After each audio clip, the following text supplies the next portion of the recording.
नमस्ते, आपके साथ मैं हूं जयप्रकाश शर्मा और आप देख रहे हैं हमारा खास कार्यक्रम रणभूमि। रणभूमि में आज का शब्द है किसान आंदोलन। किसान आंदोलन क्यों चल रहा है, ये आप और हम सभी भली भांति जानते हैं। किसान आंदोलन कृषि कानूनों को रद्द करवाने के लिए चल रहा है, लेकिन वक्त के साथ साथ किसान आंदोलन की दिशा बदलती नजर आ रही है, क्योंकि जिस मकसद के लिए यह आंदोलन शुरू किया गया उसकी जगह अब किसान नेताओं को फोकस है वो दूसरे मुद्दों पर देखा जा रहा है। यानी जिस मकसद के लिए तैयार किया गया, कृषि कानूनों के खिलाफ ये लड़ाई लड़ी जा रही है, लेकिन किसान नेताओं का फोकस अब दूसरे मुद्दों पर देखा जा रहा है। कल कांग्रेस ने महंगाई के खिलाफ हरियाणा में जगह जगह प्रदर्शन किया, लेकिन आज किसान नेताओं ने हुंकार भर दी। महंगाई का मुद्दा तो ठीक है क्योंकि आम लोग परेशान हैं, लेकिन किसान नेता कृषि कानून के मुद्दे पर क्यों फोकस नहीं कर रहे हैं? हाल में किसान नेता गुरनाम चढ़ूनी ने पंजाब में किसान नेताओं को चुनाव लड़ने की सलाह दे डाली। ऐसे में अब सवाल यह है कि क्या किसान नेताओं की राजनीतिक महत्वाकांक्षा जागने लगी है? आखिर क्या वजह है किसान आंदोलन की दिशा क्यों बदल रही है? आज इसी मसले पर होगी रणभूमि, लेकिन उससे पहले एक रिपोर्ट आप देखिएगा।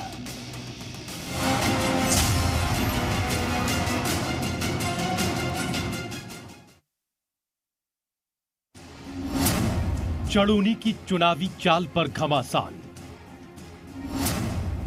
कृषि कानून छोड़ दूसरे मुद्दों पर है ध्यान। क्या ये आंदोलन के 7 महीने की है थकान? कृषि कानून, किसान और कंफ्यूजन। खट्टर सरकार मुर्दाबाद, मुर्दाबाद, खट्टर सरकार मुर्दाबाद, मुर्दाबाद, मुर्दाबाद।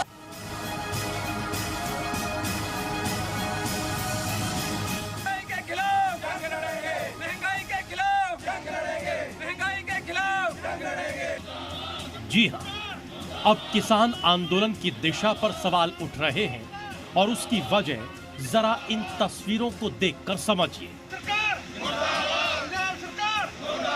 महंगाई के खिलाफ प्रदर्शन की ये तस्वीरें पंजाब हरियाणा में जगह जगह देखने को मिली, जहां किसान नेताओं ने तेल की कीमतों के खिलाफ सरकार को घेरा। कल कांग्रेस ने भी पूरे हरियाणा में इसी मुद्दे को लेकर प्रदर्शन किया। महंगाई का मुद्दा तो ठीक है, लेकिन सवाल ये है कि ये किसान नेता तो कृषि कानून को रद्द करवाने आए थे, लेकिन अब वो कृषि कानून को छोड़ दूसरे मुद्दों में कूदने लगे हैं। आज महंगाई के खिलाफ पूरे देश में प्रदर्शन किया है, क्योंकि आज इतना महंगा हो गया है डीजल का तेल, जिससे किसान अपनी खेती करने में दिन दिन असक्षम होता जा रहा है। और किसान को सस्ता तेल दो, जो ईब रेट है इससे कम से कम 50% कटौती करके 50 रुपए लीटर से कम भाव पर तेल मिलना चाहिए डीजल। हरियाणा के किसान नेता गुरनाम चढ़ूनी तो बाकी किसान संगठनों से अलग ही लाइन पर चल रहे हैं। चढ़ूनी पहले फरीदाबाद के उस गांव में पहुंच गए जो अवैध तरीके से बसा था, जिसे सुप्रीम कोर्ट ने गिराने के आदेश दिए। चढ़ूनी के पहुंचने पर वहां खूब बवाल हुआ। इतना ही नहीं, चढ़ूनी ने चुनावी चाल भी चल दी। हालांकि चढ़ूनी की पंजाब में किसान नेताओं को चुनाव लड़ने की सलाह पर बाकी किसान संगठनों ने किनारा कर लिया है। अगर वो पंजाब में चुनाव में उतर जाएं और पंजाब की सत्ता अपने हाथ में ले लें, अगर हम पंजाब में एक सैंपल तैयार कर दें, अगर हम पंजाब में एक सैंपल, एक मॉडल तैयार कर दें कि हाँ सरकार तो ऐसे चलती है, हाँ क्या कायदे कानून तो ये होने चाहिए, हाँ जो व्यवस्था है वो ऐसी होनी चाहिए, कि सैंपल हम पंजाब से दें। कि ना 32 ਜਥੇਬੰਦੀਆਂ ਦੇ ਵਿੱਚ ਇਹ ਜਿਹਾ ਏਜੰਡਾ ਆਇਆ, ਨਾ ਐਸਕੇਐਮ ਦੇ ਵਿੱਚ ਇਹ ਜਿਹਾ ਕੋਈ ਏਜੰਡਾ ਆਇਆ ਨੈਸ਼ਨਲ ਐਸਕੇਐਮ ਦੇ ਵਿੱਚ, ਤੇ ਉਹ ਬਿਆਨ ਉਹਨਾਂ ਦਾ ਨਿੱਜੀ ਬਿਆਨ ਸਮਝਿਆ ਜਾਵੇ। चढ़ूनी ने चुनाव लड़ने की सलाह दी तो अब हरियाणा के मुख्यमंत्री ने किसान नेताओं की महत्वाकांक्षा पर सवाल उठा दिए हैं। जो बात हम कहते हैं वही उन्होंने कही है, उसमें कौन सी दो बड़ी बात है? आखिर वो ये कह रहे हैं कि पंजाब के लोगों को चुनाव लड़ना चाहिए, हम भी ये कह रहे हैं कि राजनीति है इसके पीछे, तो राजनीति से प्रेरित हो करके और वो इस अभियान को चलाए हुए, इस आंदोलन को चलाए हुए हैं। पर जितने भी लोग बैठे हैं इनके अंदर पहले भी भ्रम की स्थिति थी, आज भी है। ये किसान नहीं है, राजनीतिक पार्टियों के कुछ लोग हैं जो अपने राजनीतिक रोटियां सेक रहे हैं। दरअसल किसान आंदोलन को करीब 7 महीने हो चुके हैं, लेकिन वक्त के साथ अब इस आंदोलन की दिशा पर सवाल उठ रहे हैं। पहले धरना स्थल पर रेप, छेड़छाड़ और जिंदा जलाने के मामलों से किसान आंदोलन की छवि को धक्का लगा और अब किसान नेता कृषि कानून के मुद्दे के बजाय दूसरे मुद्दों पर ध्यान देने में लगे हैं। ऐसे में लगने लगा है कि क्या ये 7 महीने की थकान है या फिर किसान आंदोलन के जरिए किसान नेताओं की कोई और महत्वाकांक्षा जाग उठी है। ब्यूरो रिपोर्ट, जी मीडिया।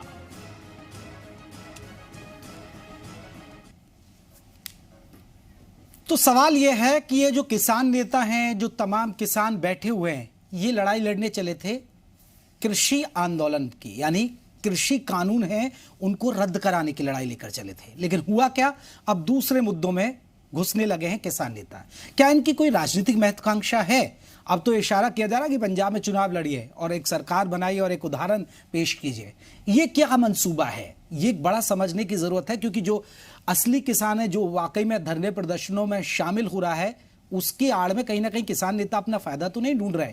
इस पर चर्चा करेंगे। हमारे साथ 3 खास मेहमान हैं। अपने मेहमानों का जल्दी से परिचय करा दूं। हमारे साथ संजीव भारद्वाज, प्रवक्ता कांग्रेस, सूबे सिंह किसान नेता, प्रोफेसर विधु रावल हैं, प्रवक्ता बीजेपी। आप तीनों मेहमानों का बहुत बहुत स्वागत है। सबसे पहले चर्चा की शुरुआत सूबे सिंह जी आपसे करना चाहूंगा। सूबे सिंह जी, आपकी क्या महत्वाकांक्षा है? अभी आप सरपंची लड़ेंगे या विधानसभा की तैयारी करेंगे आगे 2024 में?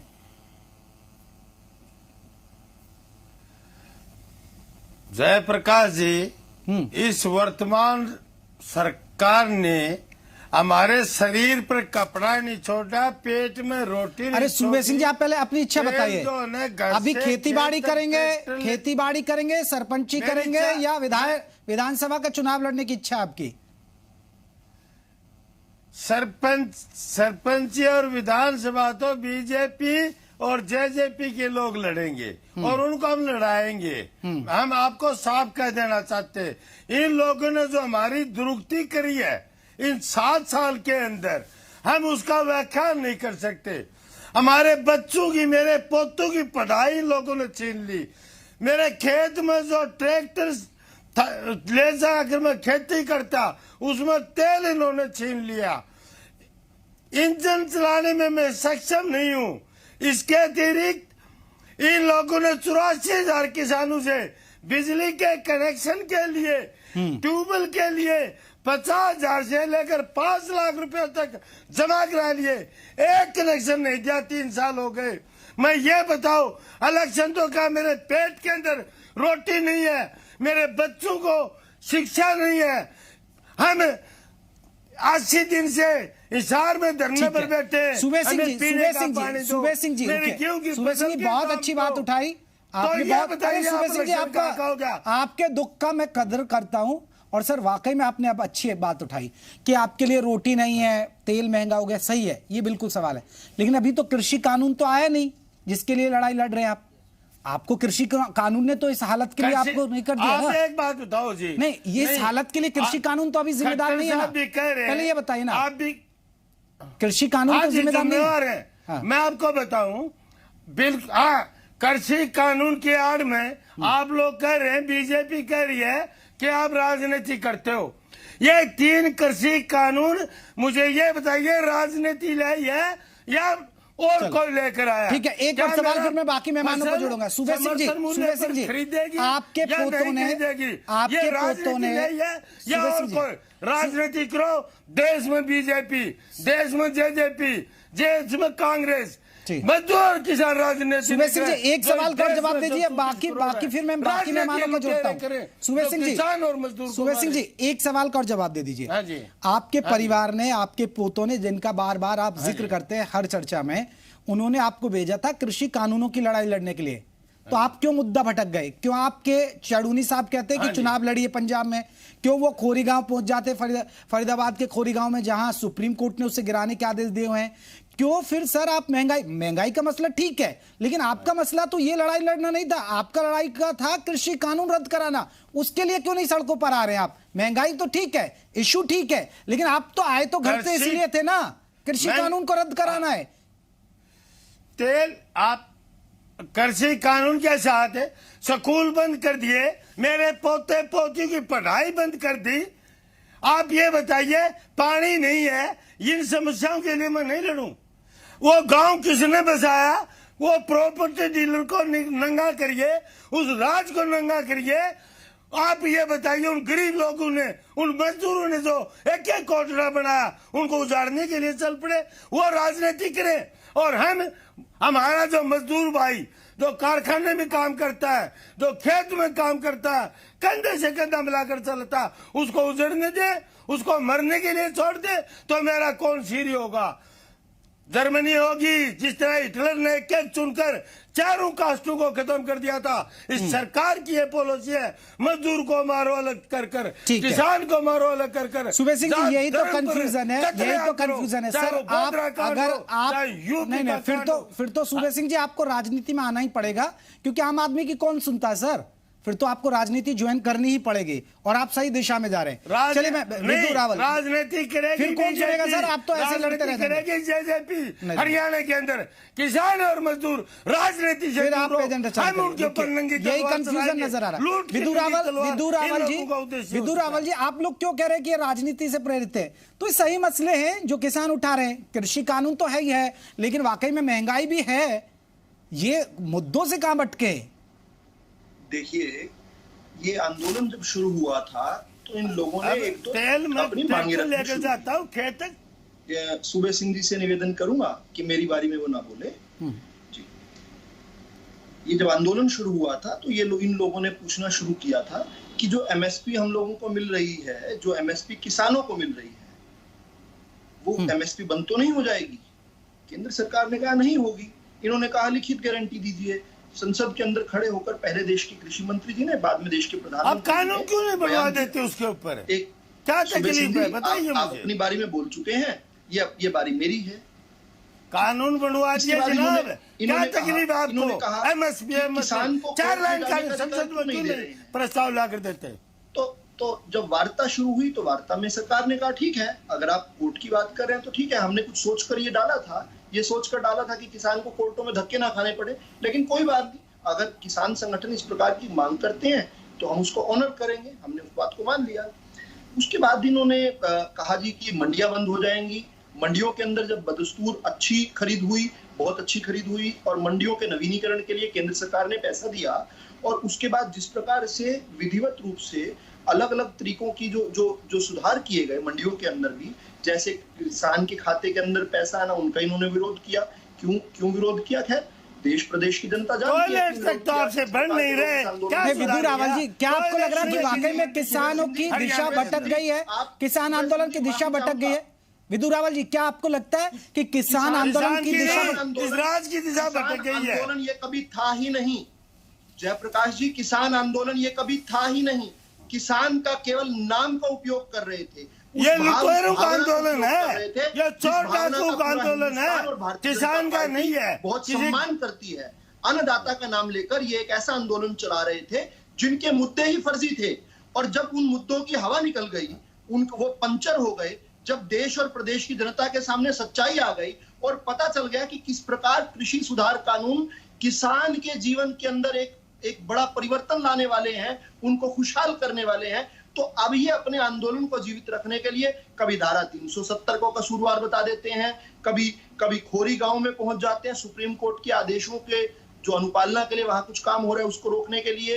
कभी मैं इनके पास अगर काम की कमी है तो मैं इनको काम दे सकता हूं, मैं इन्हें बता सकता हूं कि नहीं अपना आंदोलन पंजाब में ले जाना चाहिए। उसके बहुत सारे कारण हैं क्यों ले जाएंगे लोग। पंजाब के अंदर पंजाब सरकार कोई भी फसल एमएसपी पर नहीं खरीदती है।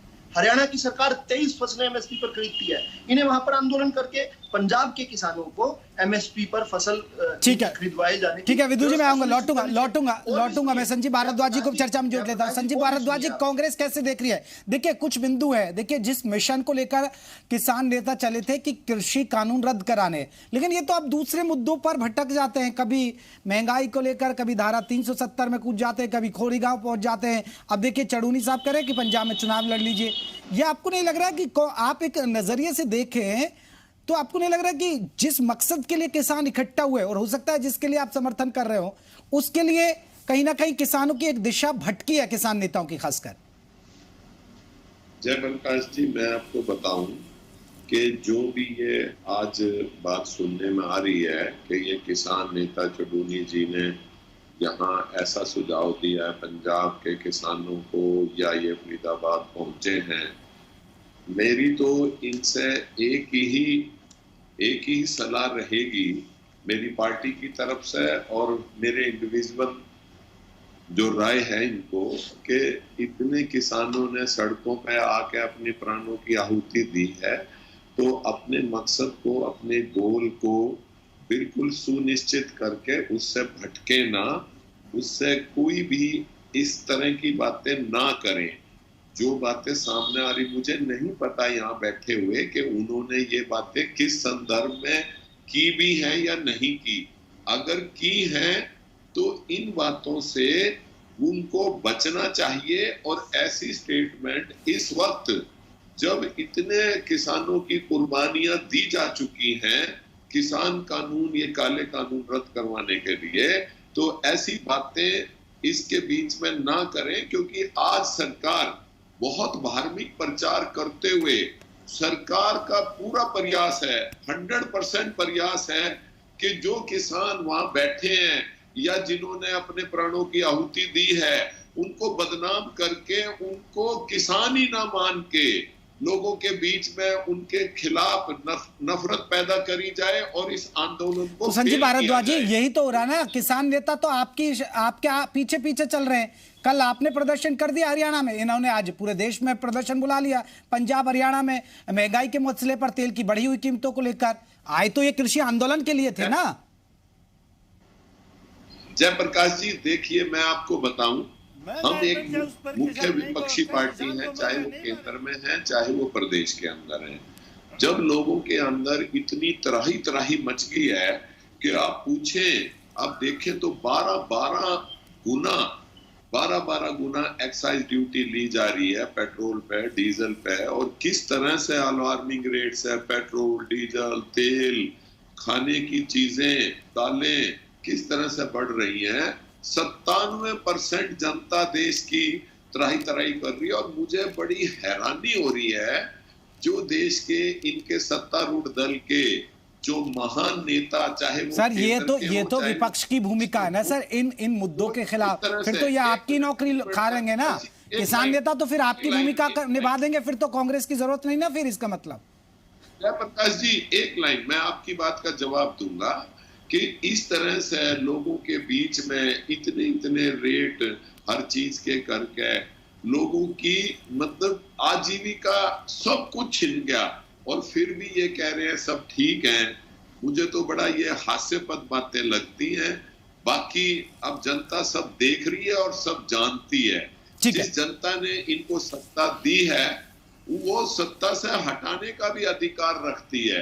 ये समय आएगा, इनको सब कुछ इनको लौटा, ब्याज समेत जनता लौटाएगी, ऐसा मेरा विश्वास है, मेरी पार्टी का विश्वास है। ठीक है रावल जी, ये तो दिक्कत तो है। देखिए, अगर पेट्रोल डीजल के दाम बढ़ रहे हैं तो कांग्रेस तो सवाल उठाएगी, अब किसान नेता भी लगे हाथ इसमें रोटियां सेक रहे हैं। देखिए, देश की, प्रदेश की भाजपा सरकारें जनता के जन कल्याण के लिए समर्पित हैं और विकास के लिए समर्पित हैं। पहले जो पेट्रोल और डीजल की जो कीमतों से पैसा वसूल कर जो कि घोटालों, एक के बाद एक घोटाले किए जाते थे, जिस प्रकार देश का पैसा लूटा जाता था, देश के संसाधन। अरे अब आप तो जेब से निकाल रहे हैं ना विदु रावल जी, पेट्रोल और डीजल कोई कम सस्ता है क्या? कितना महंगा है? 100 के आसपास हो गया। इन्होंने लूटा, आप जेब से निकाल रहे हैं लोगों की से। अब 100 रुपए का पेट्रोल, 100 रुपए का डीजल, तो आम आदमी तो परेशान है सर। सिलेंडर के दाम पूछेंगे ना लोग। तो प्रकाश जी, आम आदमी को कोरोना काल में देश की प्रधानमंत्री जी के कहने पर लूटेंगे क्या आप कोरोना काल को पूरे को? जयप्रकाश जी, अगर आप मुझे वाक्य ही पूरा नहीं करने देंगे, या तो आप प्रवक्ता वाली भूमिका में आप आ जाइए। नहीं तो बताइए ना, जनता के सवाल के जवाब तो देने ही पड़ेंगे ना। बताने दीजिए ना, बताने दीजिए ना।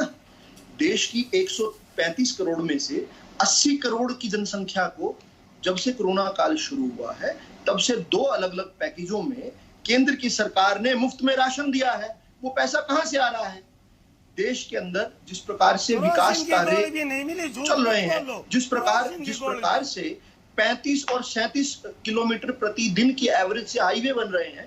पहले ये 2 किलोमीटर की यूपीए काल में रहा करती थी एवरेज, अब 35 किलोमीटर की। ये कहां से आ रहा है? यानी आप कह रहे हैं ना कोरोना की भरपाई भी हमारी जेब से होगी। कोरोना की भरपाई भी हमारी जेब से हो रही है ना। 1857 के समय की रिवॉल्वरें लेकर, उस समय की राइफलों लेकर खड़ी थी, उनको आधुनिक अरे सर आप कहां ले गए चर्चा को? सर पेट्रोल और डीजल की बात करें, ठीक है सूबे सिंह जी। नहीं, अगर महंगाई है तो देखिए किसान भी सवाल उठाएगा और विपक्ष भी सवाल उठाएगा। लेकिन सूबे सिंह जी मैं उसी मसले पर आता हूं। रुकिए रावल जी, मैं आ रहा हूँ। कहां के लिए? सूबे सिंह जी देखिए मसला ये है, चर्चा ठीक है पेट्रोल डीजल आप करिए और आपका हक है, आम आदमी भी सड़क पर उतर कर प्रदर्शन कर सकता है, कोई दौरा नहीं। लेकिन आपको नहीं लग रहा है कि देखिए चढ़ूनी साहब कह रहे हैं इलेक्शन लड़ लीजिए, फिर आप आए तो लड़ाई लड़ने ले, इस सड़कों पर अगर आपको लड़ाई लड़नी है तो कृषि कानून के खिलाफ लड़िए ना। आप क्यों भटक जा रहे हैं? जो बेचारा धरने में धूप में बैठा हुआ है, बॉर्डर पे बैठा हुआ, वो तो अगर बाद में आपके नेता फायदा उठा गए तो अपने आप को ठगासा महसूस करेगा ना, जो घर बार छोड़ के पड़ा हुआ है बॉर्डर पर। हम आपको बता देना चाहते हैं जयप्रकाश जी कि हम राजनीति नहीं कर रहे, हमारी महंगाई ने कमर तोड़ दी। हम ये कह रहे हैं, चढ़ूनी के बयान पे बता दीजिए आप, चढ़ूनी जी के बयान पे बता दीजिए, के ऊपर चढ़ूनी जी के बयान पे बताइए। सूबे सिंह जी कुरुक्षेत्र के चढ़ूनी जी का कमीशन एजेंट, चढ़ूनी जी का बयान अपना निजी बयान है, संयुक्त किसान मोर्चे ने खंडन किया है उसके बयान को। और दूसरी बता देना चाहता हूँ तेल के ऊपर ये कह रहे आप कह रहे विपक्ष का, आज से 1 महीने पहले किसान सभा की ये मांग थी कि जो तेल सरकार खरीद रही है बगैर टैक्स किसान को सब्सिडी पर दिया जाए।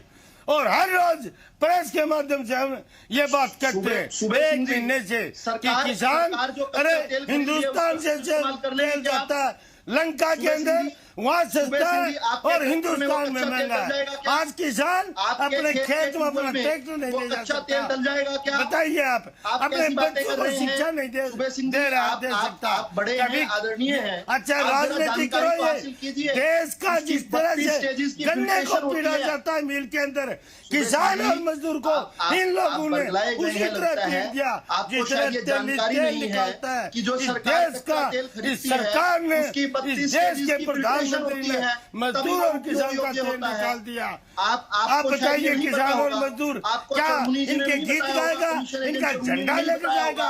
हम क्या कहना चाहते हैं कि हम इस देश के अंदर आप लोगों को और ज्यादा सहन नहीं करेंगे, और ये राजनीति है तो हम राजनीति करेंगे। साफ कह देना चाहते हैं बीजेपी के और जेजेपी के लोगों को, अगर हमारी समस्याओं की राजनीति है तो हम खुलकर राजनीति करेंगे, ये भी साफ कह देना चाहते हैं। और यूपी के अंदर बता देंगे हमारा रोटी और बेटी का, यानी सूबे सिंह जी, सूबे सिंह जी आपका मंसूबा आ गया ना जुबान पर? रुके रावल जी, मंसूबा आ गया ना आपका? इच्छा है आपकी भी, आपकी भी हिलोरे इच्छा मार रही है चुनाव लड़ने की। रुकिए रावल जी रुकिए ना, इन्होंने हमें रावल जी रुकिए, पीट कर रख नहीं रावल जी रुकिए। सूबे सिंह जी आपकी भी हिलोरे मार रही है ना चुनाव लड़ने की इच्छा? हाँ जी, हाँ हिलोरे मार रही है ना आपकी इच्छा है? ये चुनाव नहीं तो अबे अभी तो कह रहे हैं अभी किसान की राजनीति करते हैं। अगर ये राजनीति है तो जयप्रकाश जी हम करेंगे। बिल्कुल यही है जो बेचारा धूप में बैठा है। आप लोग किसान नेता मलाई खा जाएंगे, जो धूप में असली किसान विरोध प्रदर्शन कर रहा है बॉर्डर पर बैठकर, वो बेचारा ठगासा महसूस करेगा। यही आपकी दिशा भटक रही है और यही हम बता रहे हैं आपको। बहुत बहुत शुक्रिया आप सभी मेहमानों का, बहुत बहुत शुक्रिया आप सभी मेहमानों का। देखा आपने, किसान नेता को सुन लिया आपने, वो कहा कि अगर राजनीति करने की जरूरत पड़ी तो करेंगे, यानी दिशा भटक रही है धीरे धीरे। और जो आम किसान जो इनके साथ जुड़ा हुआ धरने पर बैठा है, वो बेचारा धूप में बैठा रह जाएगा और फायदा ये उठा जाएंगे। आपने देखा होगा अन्ना आंदोलन, सोचिए उस अन्ना आंदोलन को। नमस्ते।